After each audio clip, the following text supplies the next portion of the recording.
So, good morning everyone. My name's Alan Crockett and I work with the Life Changes Trust. Before I hand you over to Philly here, who will be our chair for this morning's webinar, there are a few things we're going to ask you to do so that you get the best experience today and can see all of our speakers clearly. First of all, can everyone be sure they're on gallery view? You can see this in the top right hand corner of your screen, the option for gallery or speaker view. If you are seeing lots and lots of faces, then that's fine. If you are seeing just a giant picture of me in the middle, click on that button so that you can see everyone. Next, can everyone except our speakers turn off their mics? So place yourself on mute. And now can everyone except our speakers turn their video off? You can see the video icon at the bottom left of the screen to find this. Everyone should now see on screen James, Agnes, Martin, Jerry, and our chair for today, who is Philly. So 5 screens in total. You will also, for a minute or two, see myself before I hand over to Philly. If that's all that you're seeing and you can't see any wee black boxes with names on them across the top or the side, then you don't have to do anything else. If you can still see other black screens, this is how you get rid of them. Select any of those black screens with a name on them. It doesn't have to be your own, and right click on it. A list of options comes up and at the bottom it says hide non-video participants. Please click on that. Again, if you see little black screens with names on them, it doesn't have to be your own. Right click on one of them, a list of options come up and at the bottom it says hide non-video participants. Click on that. Okay, so now all you should be seeing is our lovely speakers. Before I finish, I want just to let you know that we will be recording this session, but don't worry, as you are now have your videos off, you won't see, or you won't be seen, sorry, in the recording. If you have any questions, the chat function will be monitored throughout. If you have a comment or a question, just type it into the chat area. There is a button at the bottom of your screen that says chat. You can click on this to bring up the chat room alongside the speaker screens. Please also use the chat function if you have any further technical difficulties and one of the staff will pick this up. Thank you for your patience throughout all of that and we hope you enjoy this event. I'd now like to hand over to Philly. Good morning, everybody. We're all really delighted to be with you today for the first live session in Dementia Activism Week, which is hosted, of course, by Life Changes Trust. I think this might be the first Dementia Activism Week in the world, but I'm sure you'll let me know if it isn't. So I'm Philly Hare. I'm from Innovations in Dementia, a small not-for-profit organisation. And I've had the enormous privilege of working with many people in Scotland over the past 2 years to produce the book Loud and Clear. So before we introduce the other people on the screen, I'm just going to let you know what the plan is today. We're going to start with our panel discussion, which will last for about half an hour. We're then going to leave plenty of time after that for questions and answers. So please leave these on the chat function and we'll answer as many as we have time for. We plan to finish by 12:15. We're also filming the session and you'll be able to find that film on the Life Changes Trust website later today. So without more ado, I'll start with inviting each member of our panel to introduce themselves briefly. Who should we start with? Let's start with you, Agnes, please. Hi everyone, I'm Agnes. I was diagnosed with dementia of the Alzheimer's type 14 years ago and it was in the dark ages, as James says, with dementia. So to meet others, I became an activist and that's brought me to where I am today. Delighted to speak to you all this morning. Can't wait to hear your comments. And where are you today, Agnes? Where am I? Yes. Oh, I'm all agitated and because I couldn't use the link. And I'm sitting in my kitchen in North Lanarkshire, where I live. Thank you. Lovely to have you. And now, Martin, can I come to you to ask you to introduce yourself, please? Are you there, Martin? I think Martin might have frozen for a minute. So we'll go back to James, please. Good morning, everybody. Thank you very much for attending this session. Hope it does a lot of good for you. I was diagnosed with dementia last century, as I'm prone to say, and it's only by keeping active that I feel that it slowed the disease down. But unfortunately, during the last year, the backlog's caught up with me, and I'm not doing so great well now, physically or mentally. But I keep going. Lovely to have you with us today, James. Thank you. Martin, can I come back to you, please, and ask you to introduce yourself? Hi, I'm Martin. I live up near Peterhead. I was diagnosed 4 years ago with posterior cortical atrophy, which is what Terry Pratchett had, which is why I got the hat. It's basically back to front dementia. And I must apologise, my connection's very slow, so it looks like I've been kicked out every now and then. But I will be back in. Sorry about that. Thank you very much, Martin. If you freeze for a bit, we'll carry on without you, but I'm sure you'll keep being able to come back. And last but not least, can I ask you to introduce yourself, Jerry? Good morning, everybody. My name is Gerald King. I'm 57 years old, and 2 years ago I was diagnosed with young onset Alzheimer's disease. I live in a place called Another in Fife, and it's lovely to see you all. And I'm the newbie. You are the acorn. I am the acorn, yes. And from every acorn, great oaks shall grow. So thank you for introducing yourselves, guys. We're going to go straight now into our panel discussion. And Jerry, as the acorn, you have kindly volunteered to be the question master. So of course, you can also add your thoughts as we go along, of course. So would you like to ask your first question? Thank you, thank you. Being the acorn and being totally ignorant of activism, how do I become an effective activist? Okay, so Agnes, would you like to answer Gerald? Gerald, that's a marvellous question. And you know, I feel that just be yourself and be true to who you really are and always speak from the heart. Don't try to follow any charity procedure or anything like that. Speak from the heart, and it just evolves. And ask when you don't understand, just ask. You know, if you're uncomfortable, like I said, I'm a wee bit agitated this morning, etc. Say, people are kind. That's brilliant, Agnes. Thank you. James, I'm going to ask you as well. And the question was, how do I become an effective activist? Well, first of all, I would say meet up with people at the same stage of the illness as you, because no man is an island, or no woman for that matter.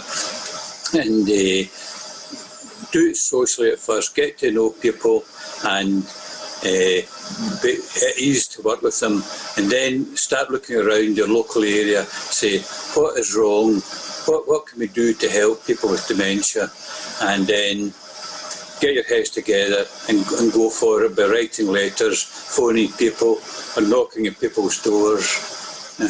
I had to do that with the Parliament for years, knocked on their door before we got a meeting with the government ministers, and they never give up, because I could have given up many years ago because of the barriers I was facing, but luckily I had the strength to keep going with them. But I had a good supporter behind me called Brenda, so, and thanks to her I got where I am today. But I said I'm failing, so I'm ready to hand on the baton. Thank you, James. And this is what this session is partly about, actually. So it's wonderful to be doing this all together this morning. Absolutely. So it sounds like the two messages really are: be yourself and be determined. Don't give up. How does that sound to you, Jerry? That's perfect. I mean, I have been carrying out a few things in the local area, visiting local companies, giving them dementia awareness training sessions with a lovely lady called Ruth McCabe, and I've really enjoyed that. I'd like to extend that as far as I can, to be honest. It's been great. Thank you, guys. So I think the next question is going to be for you, Martin. And would you like to ask it, Jerry? Number two. Yes. Thank you. Do I have to be a firebrand, or can I be polite and respectable activist? I used to be a real firebrand, and having PCA doesn't help because I've lost my sense of when I should stop, when I should stop, and because I sometimes even swore in meetings. Mm-hmm. So I've had to take a step back, and now I try not. Obviously, I don't. Hopefully, I don't swear in meetings anymore, but I do now allow other people to speak, which I didn't used to. It took my wife to notice this, but I do hope now that I've started to step back. And I've noticed that when I'm writing letters, they can be quite strident. So again, I've actually got a mentor that will rewrite the letter if necessary. So I would say, no, don't be a firebrand, because it does put people off. They won't, if you shout and be a firebrand, they won't listen. Yeah. And James, I know that you always used to encourage people to be really respectful, particularly in the earlier days when you were all just setting out together. Yes, when I was diagnosed, people expected nothing of you. They didn't think you could do anything. They wouldn't even ask the time off your watch. So it was only, and again, when we got to meet government ministers, we didn't go in banging the table and shouting at us. We went in and asked in a reasonable manner and discussed with them. And again, they came to respect that we knew what we were talking about, and we were prepared to listen to their explanation of why some things went the way they were. So you've got to, because think of yourself in these cases. If somebody comes to your door bawling and shouting about something, you're not going to listen to them. Thank you, James. Yep. And I think the next question, Jerry, is a little bit similar, a bit along the same lines. Okay, yes. Where do people fit in who do not see themselves as activists or campaigners? Pretty much the way I felt at first, but still making or leading change.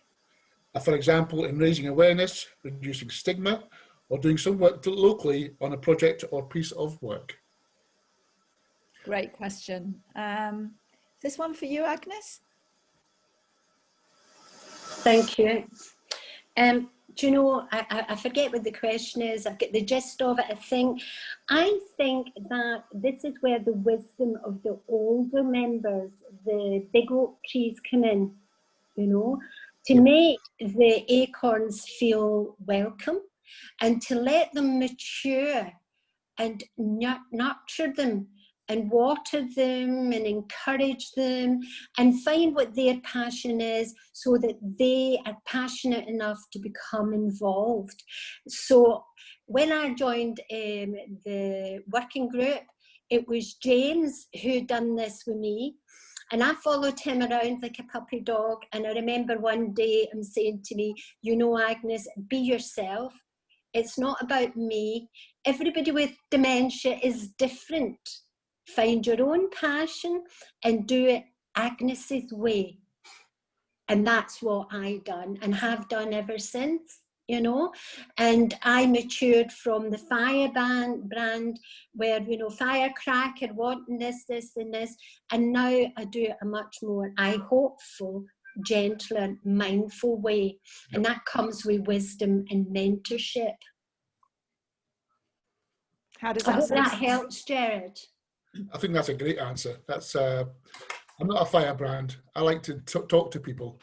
The idea is to try and explain what it's like to live with dementia, and you can't get that across by shouting at people. You can only get across by explaining what it's like to bump your arms every day, trip over, forget people's names and things like that. So it's far better to talk rather than to shout. Great answers, thank you. Okay. Philly, I remember one time when we met Nicola Surgeon, when she was she wasn't the top dog then, and we had a meeting, and then rather than ambush her, we gave her a list of questions in advance, and she couldn't get into the meeting because of some hold up at the gate. So she came in late, and when it came to my question, I looked at the clock. I know these ministers are very busy, and they go from meeting to meeting all day long. So I said, I'll forgo my question. If you can answer it in writing. So she was able to leave on time, and I think that's showing they respect what they're doing. Absolutely. Yep. Thanks, James. So, Jerry, I think your next question Yes. is probably for Martin first. Okay, Martin. Some dementias affect your ability to speak or to see. So how can we enable everyone to have a voice? My dementia and Agnes's are both what's affecting the back of the brain. So I'm losing my sight quite badly. So that's why I've got my eyes closed. My senses don't allow me to listen and watch at the same time. So I never watch telly, for instance. And I find it hard to find words as I'm doing it now. So you've got to have a lot of patience, I'm afraid. Yep. And encourage them to speak. And the yellow cards that Deep use are good because then we can put them up. But they should be encouraged to write. If they think of something, get them to write it down on a bit of paper, because quite often I have a yellow card up and I'll forget what I want to say. Yep. And just, again, mentor them, but I think that, as I say, we're all different, but the ones with the rarer dementias are harder to work with because obviously not many people know what they are or how to deal with them, really, but you learn from us. So, hopefully the professionals will learn from us how to work with us. Yeah, patience. Agnes. I wouldn't mind coming in here, Jerry. I endorse everything Martin says. You know, one person with dementia, you only know one person with dementia. But when it affects your senses, as Martin was speaking about, it can be very difficult to remain an activist and to feel included. Yep. And with the best will in the world, I've sat at meetings and felt excluded because of the way my dementia affects me. And that's because even other people living with dementia didn't understand what I was experiencing. And I was getting told that's not dementia, you know. So I feel that, again, it goes back to I had to learn to ask to get my needs met. Martin is an expert at it, and I'm learning from Martin on how to get my needs met and how to ask for it in a gentle, nice way. And that is what I would encourage people who are having issues with their speech, their ability to communicate, or issues with anything. Speak to your coordinator, speak to someone else, and ask for tips and ask to get your needs met. Don't walk away from what you want to do. I have seen so many people with dementia who are having challenges walk away because their needs weren't met and they felt inferior and a lesser person and they felt even more useless. if dementia didn't make them feel inferior and less confident, being at these meetings where it wasn't coordinated skillfully enough or knowledgeably enough to be inclusive, you know. So I hope that answered your question, Jared, and thanks for being a pal, Martin. You've helped me no end. Did you want to add something, Martin? Yeah, can I quickly come in? Zoom is good, but you can over zoom on it, especially when you've got sensory overload, such as Agnes and me. So, yeah, Agnes is lucky she can travel a bit, but I'm unable to travel at all because, again, it's sensory overload. Yep. So I have a slight problem that way, but otherwise, yeah, we'll have to find ways of work around with it. Yep. Thank you. That's great, great answers. So I think the next question, we'll go to James. What's your next question, Jerry? Okay, James. How can we ensure even the shy campaigner can be heard? The media have go-to people who obviously have one view when we are all different. Well, one of the things when I was chair of the Scottish Dementia Working Group was that people could talk freely, but at the end, say discussion as a subject, say it was just buses, I would ask, are we finished in that before we moved on? Because I myself have been at meetings where I had something to say relevant to the topic, and the meeting had moved on to another subject. So, and at the end of the meeting, I went round every person individually and asked them, is there anything you want to ask or say before we finish the meeting? So they were asked directly if they wanted to say anything. Some did, but some didn't, and that was fair enough. I mean, they may have got their benefits from listening to other people. Thanks, James. So what about the media? How can we make sure that it's not always the same people who are approached by the media? Agnes. Yes, Jared, this happened very much so in the beginning. So it was always the same half a dozen people all the time, and our names were on a list. So if you didn't answer, if number one didn't answer the phone, number two, number three, I very quickly learned, Jared, that when they phoned me up, if it was something about driving, I refused to participate and said, I'm not the person you need. Here is who you should go.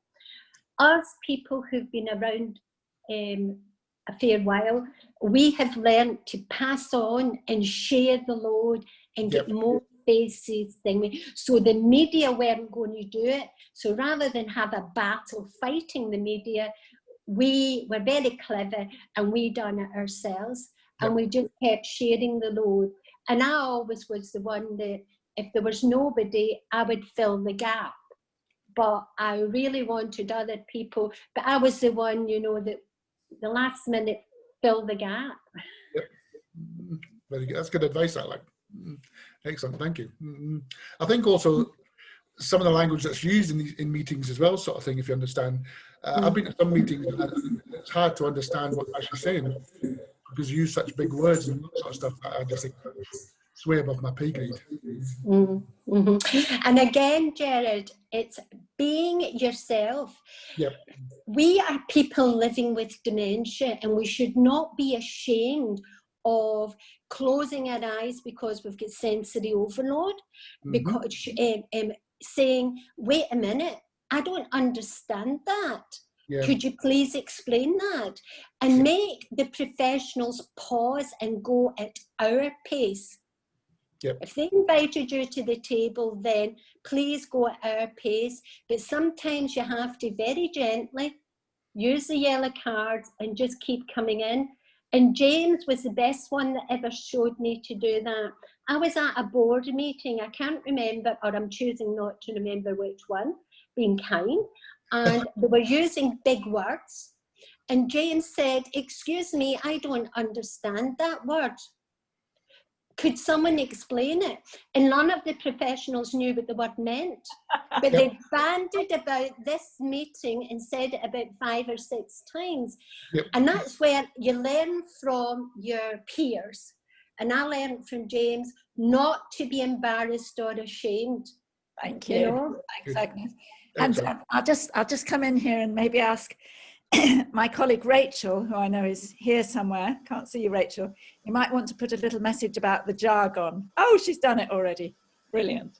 So do have a look at our jargon, which tries to penalise people who use jargon. Yeah. Martin.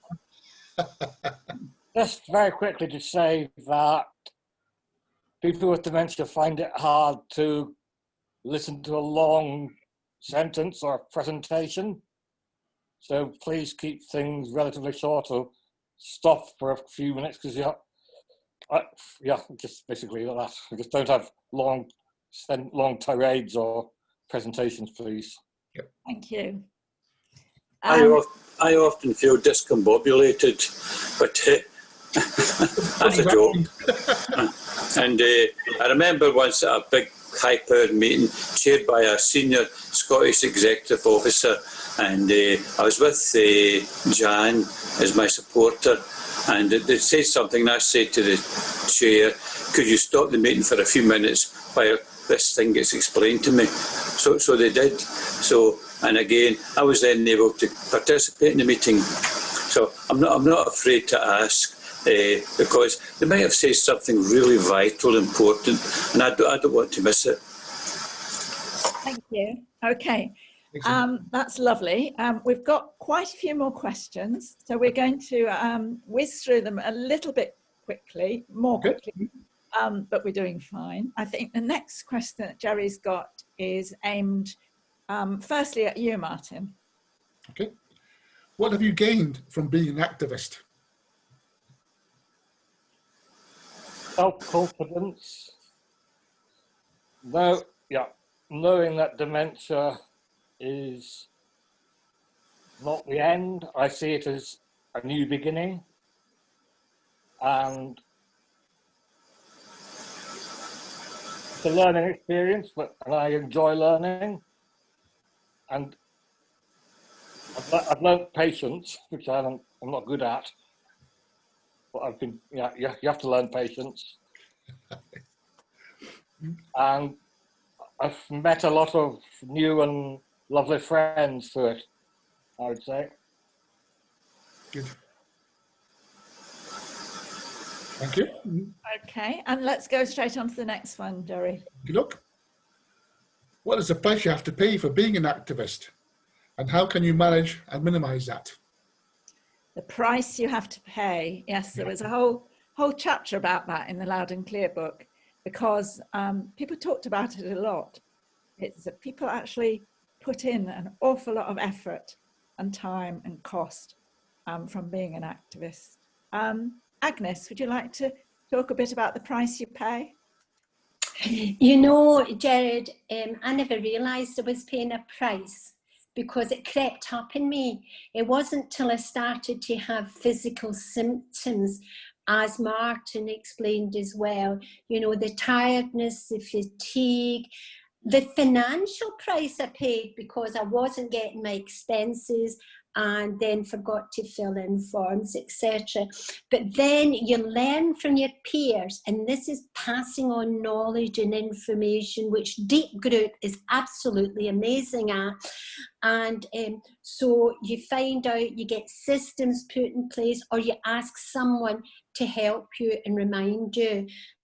So what I do is I've got self-management tips, as indeed I know Martin has, where if he's done a Zoom meeting, he takes a day off, or you rest beforehand and that.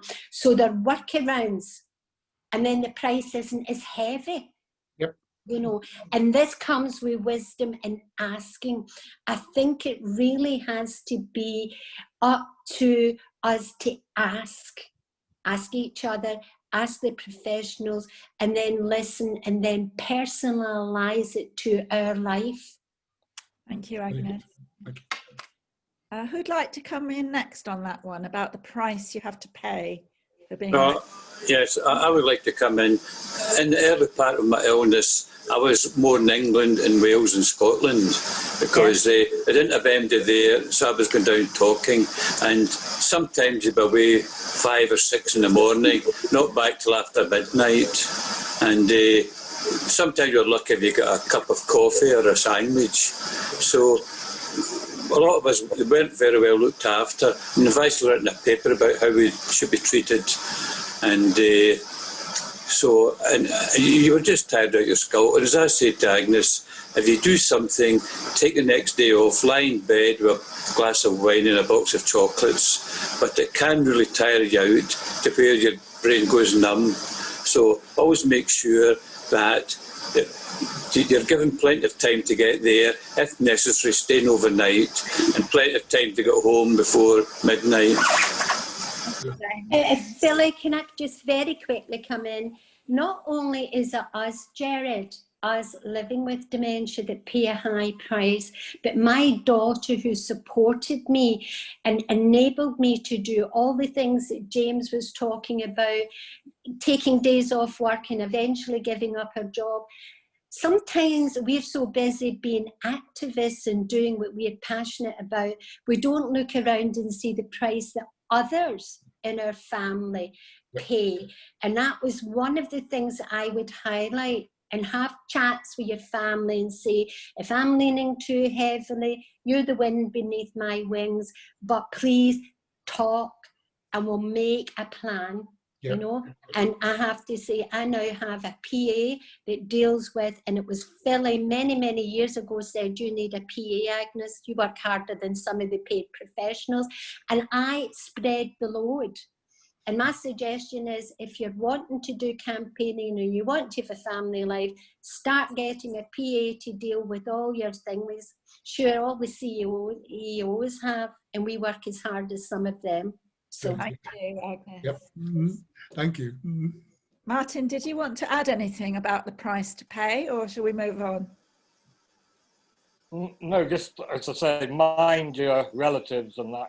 Like, it's not just us that are paying the price. Yep. Family is very important. Thank you. So the next question, I think we might go to Agnes for this. Would you like to ask it, Jerry? Yes, this one's quite important to me actually, because what if people express doubts that you have even got dementia? I've been asked that quite a few times. I've been asked that by professionals as well.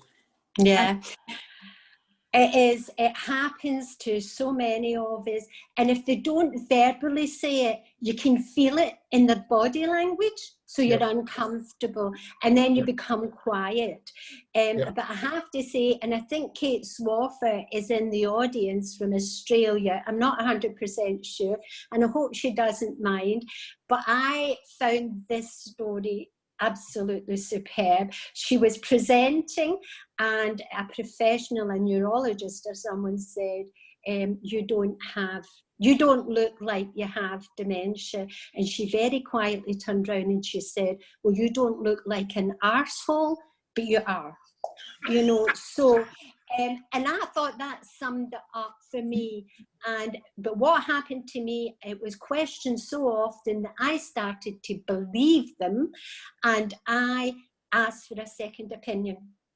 And it cost the NHS more money. The same thing happened, and my consultant said that it was unprofessional for another professional to make a diagnosis based on what you see.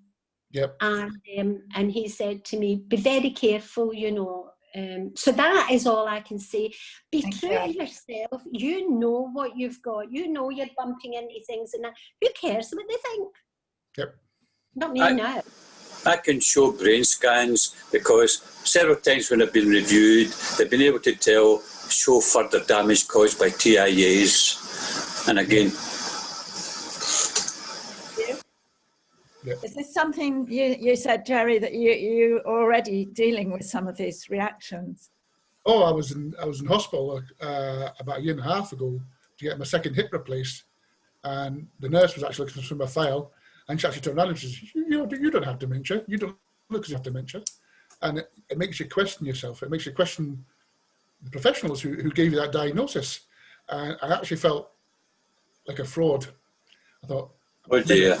maybe I don't have dementia. Maybe I'm just being daft. And I felt terrible. And I spoke to my specialist nurse, and she actually reported the nurse and put in a complaint because she thought it was really terrible that was questioned. Yeah. Thank you. We've only got a few more minutes, so I'm going to move us on. Can I quickly say something? On the Montreal test, I get 28 out of 30. So it takes a lot to persuade the professionals. Yep. That's all. Thank you. So the next question, I think, is going to come to you first as well, Martin. Okay. How can activism continue now that we have the coronavirus situation? We have to use Zoom, but as I say, we have to be careful not to over Zoom. Yep. I would rather use emails, to be honest, but I know it's not quite the same. But we have to use the internet more, to be honest. What about people who can't use Zoom? I can't use Zoom, so I'd much rather have a kind of a live email conversation. But the problem is those who don't even have the internet. Yeah. But we are fairly lucky in Scotland in that we do have this scheme where the government is actually rolling it out. It's not well known about, but certainly to those who are shielding, they are phoning up and saying, have you got internet? Do you need a phone? And they are doing that, and did it to us when we said, no thanks, we've got everything we need. And they do, I think, give you a couple of hours training as well. So at least in Scotland, they are giving that. Okay. If anybody knows the link for that, it would be great to have that put up on the chat. Yeah. Do you know, Jerry, sorry, James, do you want to come in now? Yes, I'm going to come in. If I were a renowned brain surgeon and these people questioned if I had dementia or not, would they let me operate on them or their children? Yeah. Okay. Agnes, you want to make a quick point? Yes, I did, Jared. Do you know, I am so proud to say that I'm part of the DEEP network and people living with dementia, because they've worked around to remain and continue activism. And not only have they done it, but they've upped the ante. And they're working harder during lockdown because they're not traveling, they've got more time, and they're chatting. And we campaign, we use the phone, we chat to one another, we get the voice. I would maybe send an email to Martin and say, Martin, this is what we're going to be chatting about. Send me an email. These are the questions. Can you give me pointers? And I be your voice. So our voices are still getting heard. And we never put anything on hold. Yeah, I know universities and professionals that they're saying, oops, can't do that. We're in lockdown. Everything's closed. Well, it didn't close because people with dementia, we kept working through this pandemic, and I'm proud of you all. So take a bow. Okay, I think we've got time for one more question, but we've got several on the list. So Jerry, I hope it won't put you on the spot if I let you choose the one you really want to ask. Give yourself a moment. How has being an activist affected your families? I think that's very important. I want to come in. Can I come in, Jerry, on this? My husband has dementia. Not a lot of people know that, you know, professional people and what have you. And, you know, the spin-off of me being an activist has been positive for Alan. Right? Yeah. And by osmosis, he doesn't live in the family home, he's got his own flat because of the dementia thing. But by osmosis, by listening to Donna and I in the 14 years of campaigning, one day he was sitting in the pub and I had went in to join him, and someone was sitting at the table asking Alan questions about dementia. And there he was, quietly handing out information that he had picked up and saying, and it was like listening to me and Donna. He had quietly taken it.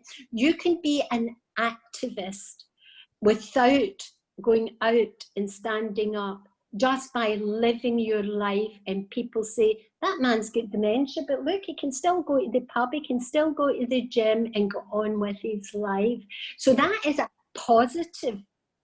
Thanks, Anna. Thank you.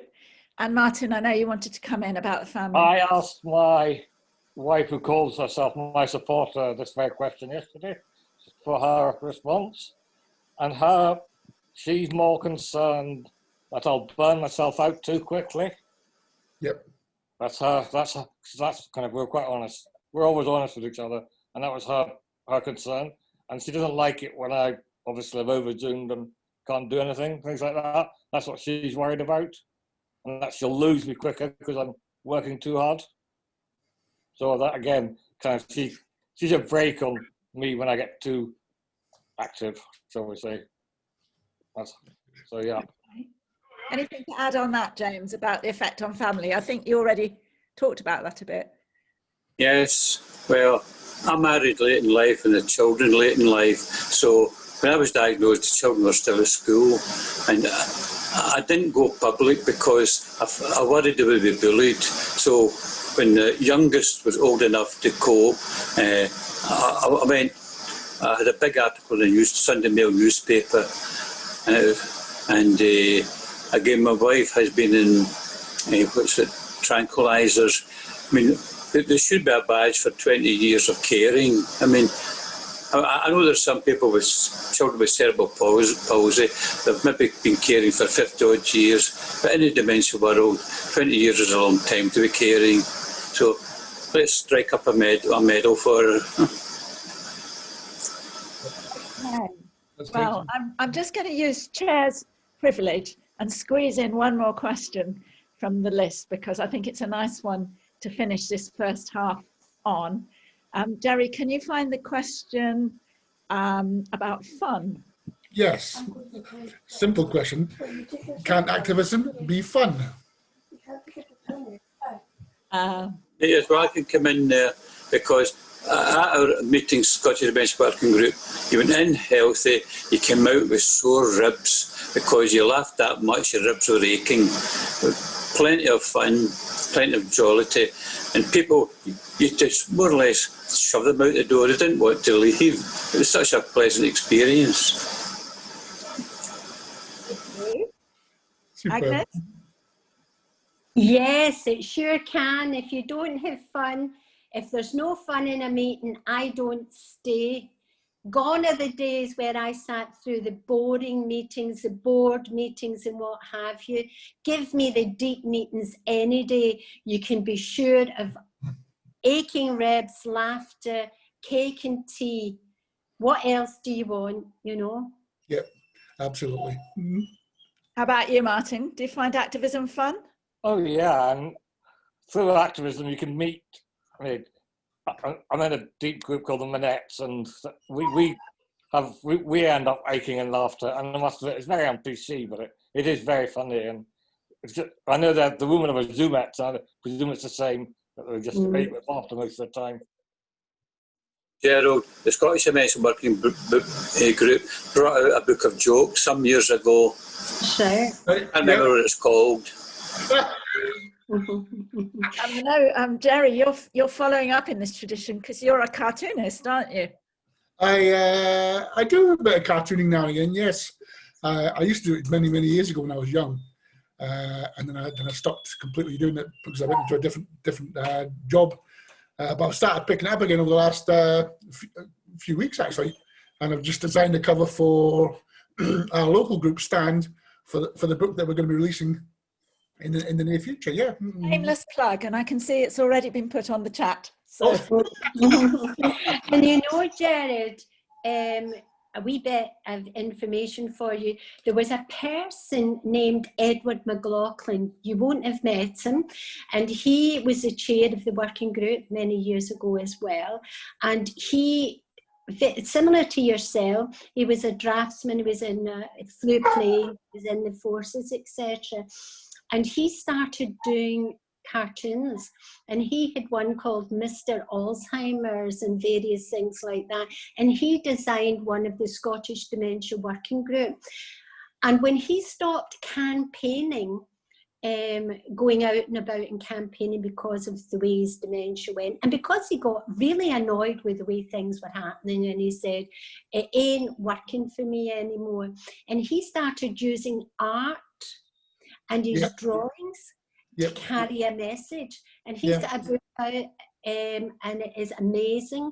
And Martin, I don't know if you've seen the book, but he paints the hallucinations and the Dashman dog and various things. He used it, and he drew, and he used his art to carry the message, and it was astounding. And so, you know, so keep your cartooning. I might get you to help the Scottish Dementia alumni if you're up for it.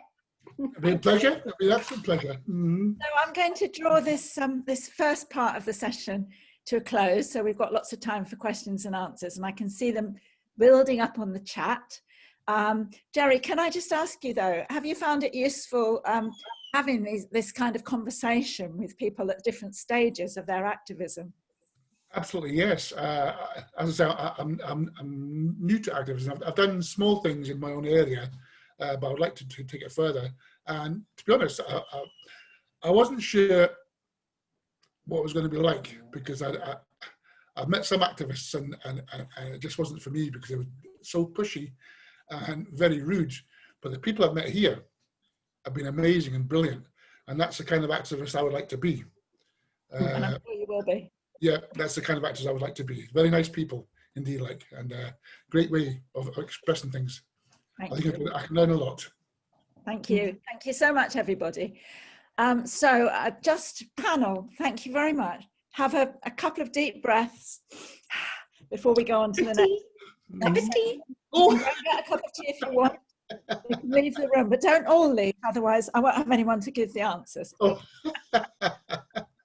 We've got about half an hour now, 25 minutes actually. And just to give you a little bit of a breather, I'm going to read out some of the comments that people have been making on the chat, because you won't have had a chance to see them. So some of them are really lovely. One person, Andrina, thanks so much to all participants in this section. It has been inspirational and uplifting, and I'm sure we will encourage many acorns to grow and carry on the work. I know I will share many of the comments I've heard from this section. Thank you to all of you for your honesty. So that's a really nice bit of feedback. Let's see what else people are saying. Activism is more important than ever, given the disrespect shown to people living with dementia in this crisis. That was from Alwyn Williams. I'll just find one more. There's lots of questions in there as well, which is fantastic. Somebody, oh, this is Andrina again, talk about acronyms. Well said, Agnes, which is gone. Acronyms, etc., are often such a barrier. As you found out, many don't know the reason for their use in the first place. Okay, so I'm going to now pick out some of the questions which Deborah has very kindly been highlighting for me on the chat. And we won't all have time to answer all the questions. So panel, if you particularly want to answer a question, then just hold up your card or wave at me. So the first question really follows on from the last question that Jerry asked, which is about fun. And we're being asked, but how does fun, or how can fun, translate into online meetups? How can you have fun when you're Zooming, for example? Who'd like to answer that? Well, first of all, it's about talking about things in your life that you've done, and also about slipping an odd joke. Say, for example, my wife and I have been married a long time. For 20 years, we were gloriously happy. Then we met up with each other. Okay. Nice, and thank you, James. Martin.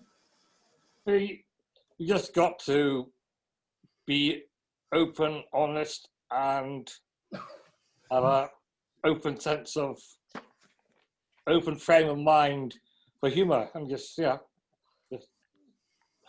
allow yourselves to have a good laugh. I just say these minutes, I've never met them in person, but within the first hour, we're all having a good laugh and giggle on that. Very natural. Yeah. If you want it to come, it'll come. Yes, Martin, I agree. What is it? Learning to laugh at your oopsies instead of crying over it, you know.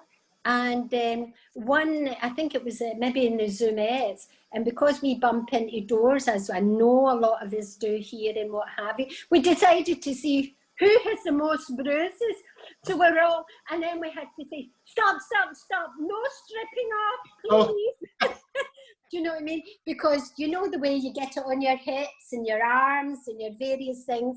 And poor Wendy, she had 2 black eyes that day. So yes, we learned to laugh, or we could have cried, and we could have, instead of inspiring Wendy, we could have left her feeling, poor me, look at me, I'm not going out, look at my black eyes, look at this, that and the other. That's what I feel anyway, you know. Well, over my long years in dementia world, I found people with a sense of humour tend to last longer. People that are dour and miserable, they seem to go down very quickly. And the other thing, James, if you remember me when I went into the working group at my first meeting, Gary, you would never believe this. My head was down, I wouldn't look people in the eye. My voice was so quiet you couldn't hear me. I don't believe it. My word finding, Martin, was gone, so I clicked my fingers and pointed at things and that. And Edward Mclaughlin and James, I heard them saying, I think I was vice chair at the time or something like that, said, the worst bloody thing we done with that Agnes was give her confidence to speak. She's never shut up since. So Jerry, how do you have fun in the stand group? We, since the lockdown and COVID, we've met every weekly on a Friday by Zoom, and to be honest, it's brilliant. Only because the fact that never underestimate the power of just being in people's company. Yeah. Simple as that. Like, it's not the same as being face to face. However, seeing each other on the screen is better than not seeing each other at all. Like, and it just feels amazing just to be able to meet up and say hello. And that just starts it, and then you just have general conversations. You have laughs. Yeah, it's we laugh at each other. We laugh with each other. It's great. Yeah. Martin, did you want to come in there? The kind of, my wife and I have found sense of humour even in the ultimate worst case, because I've donated my brain to the Brain Research Institute in Edinburgh, and we call them the body snatchers. Right. Because what we're going to have to do is come up here and take my body away and bring it back. So yeah, I say you can find humour even in the darkest moments. Yep. And it's also a good way of kind of introducing something to people as well. Like a conversation starts like the heart or something like that, yeah. Well, I hope that's answered that question. I noticed that my colleague Rachel has put on the chat, she's reminded us that there's a group called Tuesday Tonic, which has been set up on Zoom just to have fun. And they're actually creating a naked calendar using these cards placed in strategic places. So, at least I hope they are. Okay, let's move on. This is maybe a bit more serious question, and it's from Peter. It says, how do people who are in the same boat meet each other when there are maybe no services or very few services in their area? I think that's a question that many people will be wanting to ask. Who would like to ask? Wave, and then I'll say your name. Martin. Well, I would answer this in 2 ways. First of all, for general problems, we I use Alzheimer's, and they have meetings either now online, but we used to meet in places. But with a rare dementia like mine and Agnes's, to be honest, I think we met coincidentally. But just last week, I had a phone call from someone nearby who has PCA, because there's only 5 of us in Aberdeen and the Shire. So I've allowed the health service to give out my name. So kind of that way people can get in touch as well. Thank you. Anybody else got a... Jerry, how do people meet each other? How do they find each other? We use Alexa technology. Right. Alexa Show. Sorry. Oh, it's answering. Alexa Show. A lot of our members have actually got Alexa Show. So if you can't actually meet up personally, you can drop in on each other. And with the show, it's like a Zoom meeting, face to face. So you can actually drop in on somebody, see how they are, see how they're feeling, have a chat. And we do that quite often. Like, you better ask her to shut up now, Gerald, can you? I know. Alexa, stop. Agnes. Yes, I think, I'm not sure if that's Pete Midler that I met many years ago. So if it is, hi Pete, and I want to give you a virtual hug. Because I miss him, he was great on doing human rights, if it's Pete Midler that I know. To find yourself, when I was diagnosed, it was a fluke that I got introduced to the working group. It wasn't well known. It's not out there in the GP surgeries or various places. And I think there's a lot of areas that are still the same. So you get a diagnosis, and you get a diagnosis and you're left, and it's only crisis management. So my answer to that is put yourself out there. Don't be ashamed of your diagnosis.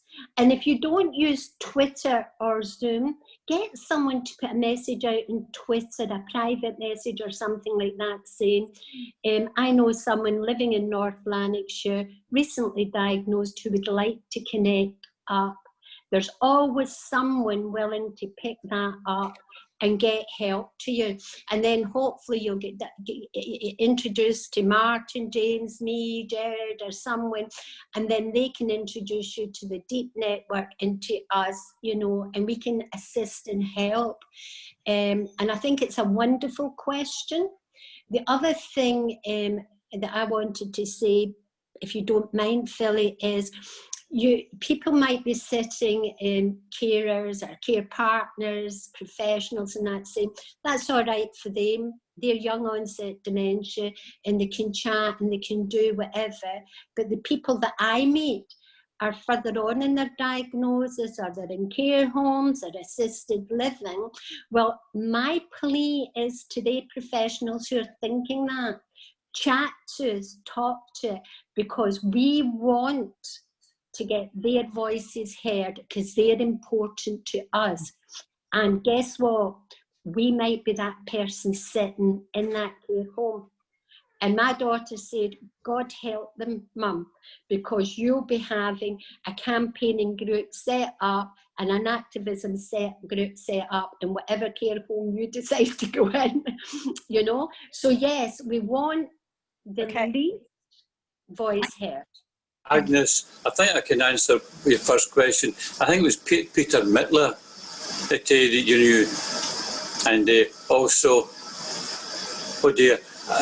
going back to that question, when I started up the Scottish Dementia Working Group, I was the only one. So I was only one member, and people had said, no, you're not going to get people. So I travelled round and went to places where people with dementia went and asked them. And to my surprise, they all wanted a place of their own to meet and speak. So by going round, I managed to meet people. Otherwise, I'd never have met them if I hadn't gone out the door and sought them out. And then, of course, as time went on, the word spread amongst their acquaintances and friends, and the group grew quite large. Okay. Thank you, James. Thank you, everybody. We've got several more questions and not much more time. So short answers only now, please. So the next question, this might be one for you, Jerry, actually. The question is, some people are scared of the word activist, don't see themselves as great leaders or pioneers. Can they still get involved? Jerry. That's me down to a T, actually. I don't see myself as that would be a great activist, but I actually do a lot. I actually do a lot of hard work around the local area. I think you can be. I think you just have to work hard, try your best, and as Agnes said, you just got to be yourself. And I think the activism will just come naturally. Really, at the end of the day, it's a big learning process, and I'm willing to learn all the way. Like, yep. Because can I just stick with you and mention the new book that the group you're in, Stand, is producing called A Recipe for Life. Would you call that activism, or is it trying to make some change happen? I would probably say yes. Yeah, it is, because I mean, it's basically just a book that's been made up of all the members from the Stand.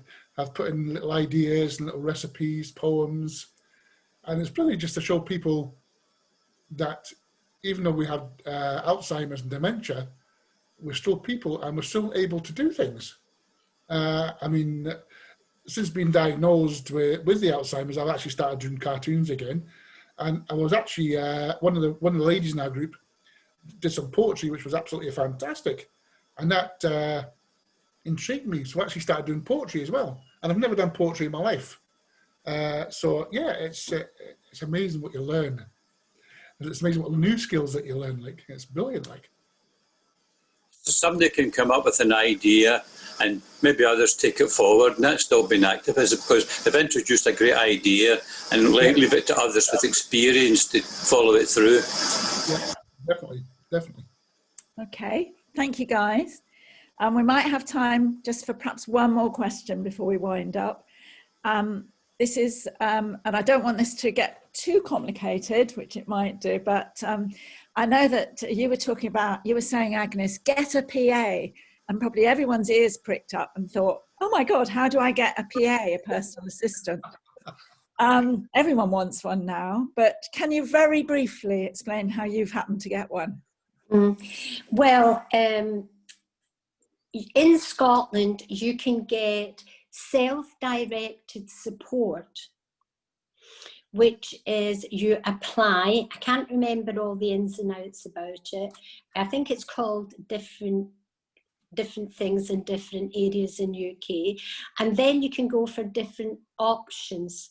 Now they'll assess your needs. My suggestion is I got an advocate to get my needs all written down in an appropriate way so it would tick their boxes. I was told by the professionals with Alzheimer's Scotland charity that I would never get self-directed support.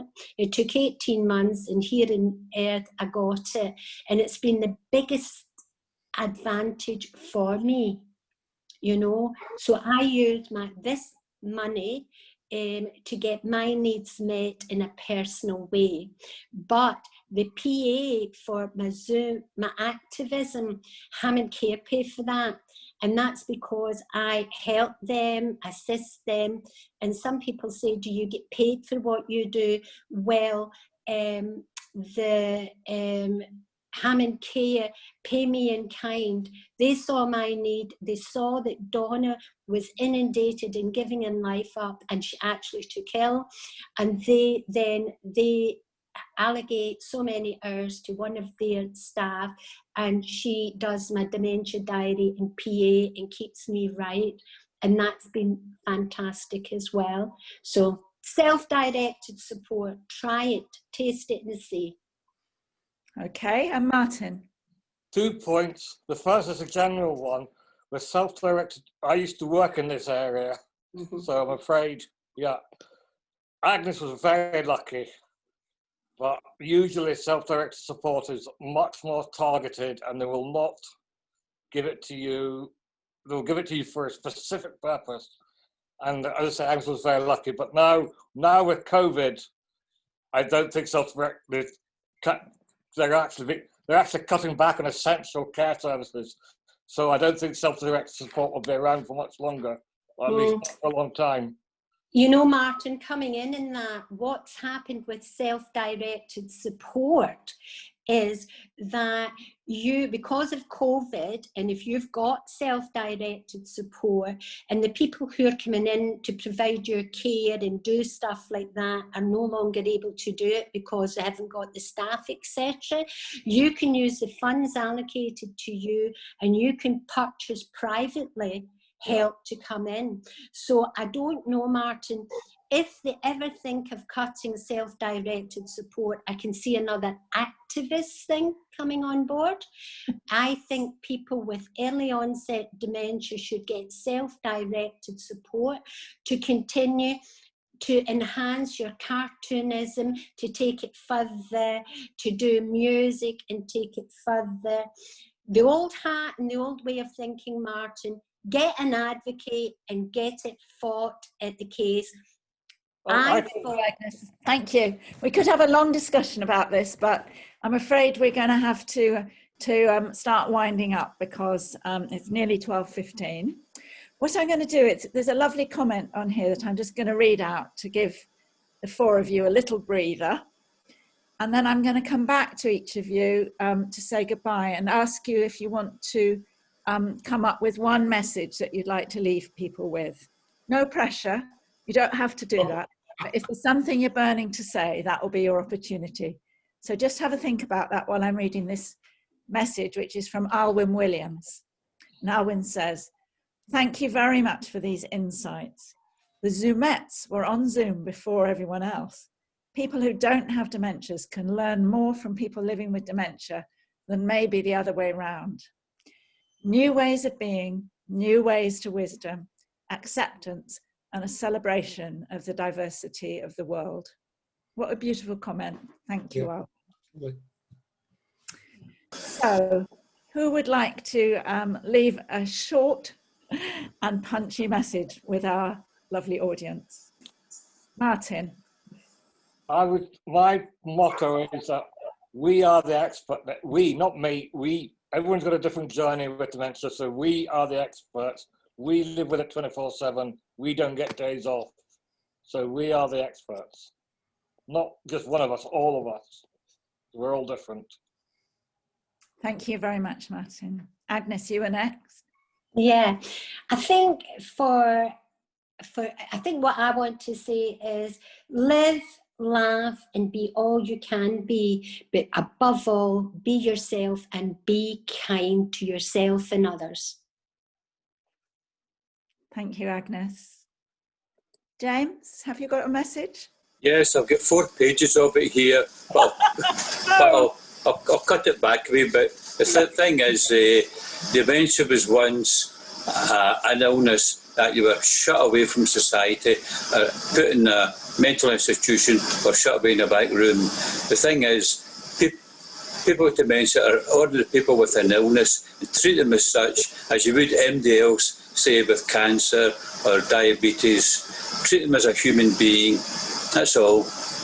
Because unfortunately, some of the listeners here today might develop dementia. So do your best to put things in place in case that happens.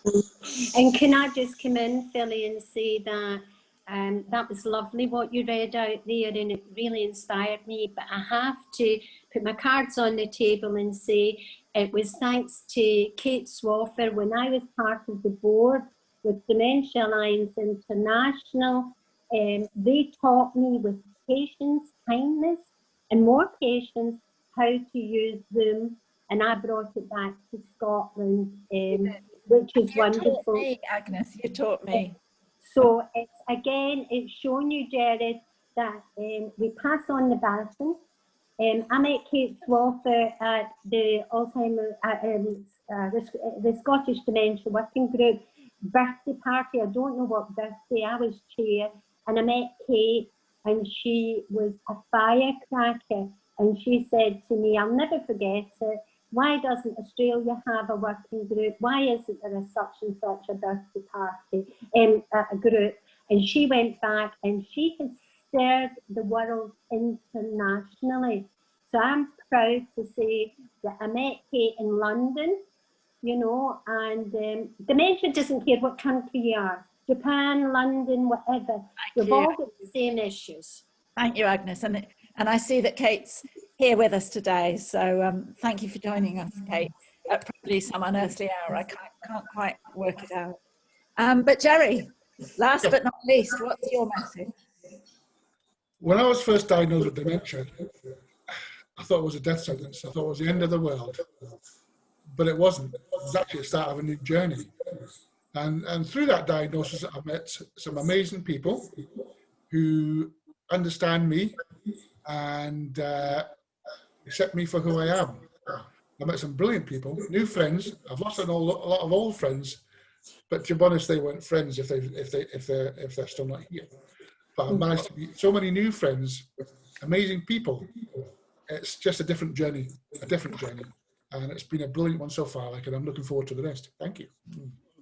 Thank you so much, everyone. So now it's my job as the chair to wind up this session. I want to say a huge thank you to Life Changes Trust, not just for hosting this Dementia Activism Week, but also for supporting the production of the book Loud and Clear, and for all the work that you do to support activists. I'd like to encourage all the audience to take back the messages from today and to understand that each and every one of us can be an ally to people who are living with dementia because they need our support. I'd like to thank our wonderful panel, James McKillop, who, I hope you don't mind me saying, James describes himself as the dinosaur. Certainly. Having been diagnosed in the last century, he's certainly an amazing phenomenon and still with us today. Thank you, James. I'd like to thank you, Agnes, and you, Martin, and you, Jerry, our question master, for making it a brilliant session today. So please, everybody, don't forget this session. Go away, read the book, follow the other activities in Dementia Activism Week, and do your best to support all the activists who are out there who need your help. Thank you so much. Goodbye. Bye.